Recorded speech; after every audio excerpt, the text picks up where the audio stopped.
Hi students, I am Dr. Srinivasan from the Department of Microbiology. Today we will be seeing a topic of virology, which is a core paper, and this topic is nothing but the replication of viruses within a host. We are going to see about the lytic and lysogenic cycle of replication. As we all know, viruses are intracellular pathogens which multiplies within a host cell, and these viruses are of several types. We have viruses infecting bacteria, we have viruses infecting fungi, and viruses infecting animals as well. Based on that, we provide the name of the viruses as animal viruses, bacteriophages, plant viruses, and we also have mycoviruses. And these viruses tend to infect the host cell and multiply in the cytoplasm of the particular cell. As they are intracellular parasites or pathogens, they tend to utilize the cycle of the host cell and multiply using the host cell mechanism. So, there are different stages in the multiplication of the viruses within the host cell. First, let us see about the lytic cycle. During the lytic cycle, the viruses follow different stages. First is the inoculation phase, where the viruses get attached to the cell and they start to adhere to the host cell.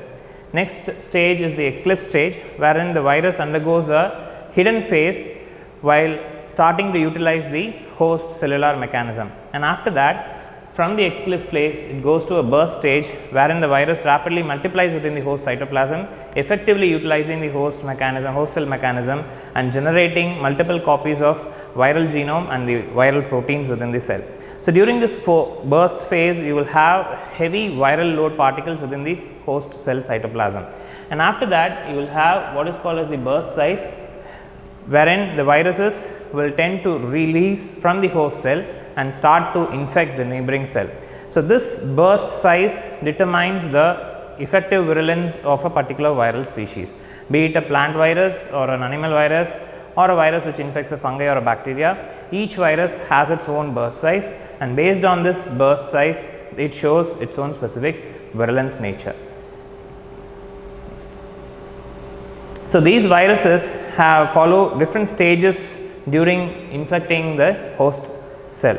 Based on that, you have two different viruses, especially in case of bacteriophage. One is the virulent phage and another one is the temperate phage. Virulent phages are those which try to infect a host cell, multiply within it, and then destroy the host cell and get released out of it. And there are these types of phages. The second type, called as the temperate phage or temperate viruses, which tends to infect the host cell and then gets integrated with the host genome. Rather than destroying the host cell, it just gets integrated and remains dormant within the host cell until a particular point of time in its life cycle. The virus would remain dormant within the host cell, and after that it can get converted and it might undertake the next phase, that is the lytic phase.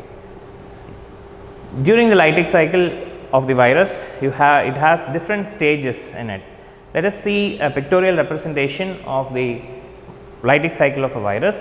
So, as you can see in the first step, the virus, this is about a typical viral life cycle, lytic cycle of a bacteriophage, where the virus first adheres to the host cell. This attachment is favored by one of the structure called the prongs. These prongs are spike-like particles, spike-like structures that are present on the virus particle, and this enables the bacteriophage to attach to the bacterial cell. So, this is about the bacteriophage infecting a bacteria. And next step is the second step, wherein it is called as the penetration, where the virus injects the viral genome within the host cell. The viral genome may either be DNA or an RNA, depending on the species of the virus. In either case, the genome will be injected with the help of the contractile sheet which is present on the bacteriophage. So, soon after getting injected, the empty viral particle, the protein particle which is on the outside, we call it as the ghost phage. The injected viral genome, on the other hand, travels within the bacterial cell or the host cell and tries to modify the molecular mechanism of the host cell.